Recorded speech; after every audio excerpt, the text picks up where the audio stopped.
शिव भोजन योजना केंद्र संचालकों ने बकाया बिलों को लेकर सोमवार को संविधान चौक पर धरना दिया। उन्होंने पिछले 7 महीनों से बिल न मिलने पर सरकार के खिलाफ प्रदर्शन किया। नागपुर शहर और ग्रामीण इलाकों के शिव भोजन केंद्र संचालकों ने बकाया बिलों को लेकर सोमवार को संविधान चौक पर धरना दिया। केंद्र संचालकों में इस बात को लेकर गहरी नाराजगी है कि सरकार ने पिछले 7 महीनों से बिलों का भुगतान नहीं किया है।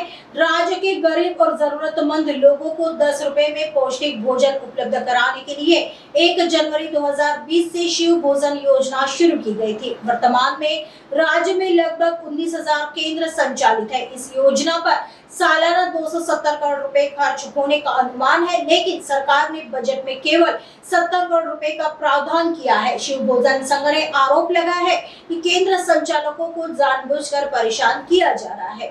बराते माजी नगरसेवक शिवभोजन संचालक आहे मी। गेल्या मागील 6 महिन्यापासून शिवभोजनाचे देयक प्रलंबित आहे।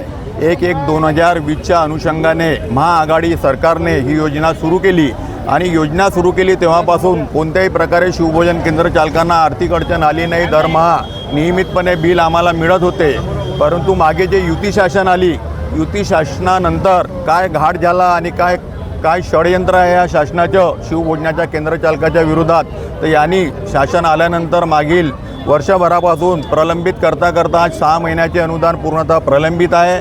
आम्हाला वारंवार तगाते लावून सुद्धा आम्ही वारंवार पत्र दिलेले आहे। मंत्र्यांना पत्र दिले, आमदारांचे पत्रसुद्धा वित्तमंत्र्यांना दिले, अन्नधान्य वितरण मंत्र्याला दिले, मुख्यमंत्र्यांना दिले, परंतु अजूनही शिवभोजनाचे जे अनुदान आहे त्या बजेटमध्ये नोंद करण्यात आलेली नाही, तरतूद करण्यात आलेली नाही आहे। 270 कोटी वार्षिक कोटी रुपये याच्यासाठी लागते, परंतु फक्त 70 कोटीची तरतूद करून ठेवलेली आहे। त्यामुळे शासनाला आमचे पैसे द्यावायचे आहे का नाही हा मोठा प्रश्नचिन्ह निर्माण झालेला आहे। आपण बघतो की लाडक्या बहिणीला पैसे दिले जात आहेत, त्याच्यासाठी आमच्या कोणत्याही प्रकारे वाद नाही आहे। चांगली योजना आहे, शासनाने ते राबवायला पाहिजे, परंतु त्याचे कारण देऊन आमचे पैसे जर थांबवत असेल तर शासनाला याची गंभीर दखल भविष्यात घ्यावी लागेल आहे। PWDचे कंत्राटदार आत्महत्या करीत आहे, त्याच्यामुळे शिवभोजन आमच्या संचालकाच्या आत्महत्येची वाट तर बघत नाही ना, हा प्रश्नचिन्ह निर्माण झालेला आहे। त्याच्यामुळे शासनाने लक्ष द्यावे आणि याची नोंद घ्यावी। आजपासून आम्ही रस्त्यावर उतरलेलो आहोत। आम्ही याच्यानंतर प्रत्येक आमदाराच्या घरावर जाऊन धरणे आंदोलन, ढोल ताशा पथक घेऊन त्यांच्या घरावर टाळी वाजवा आंदोलन करणार आहोत आणि मुख्यमंत्र्याच्या घरावर सुद्धा जाऊ आणि पालकमंत्र्याच्या घरावर सुद्धा जाऊ।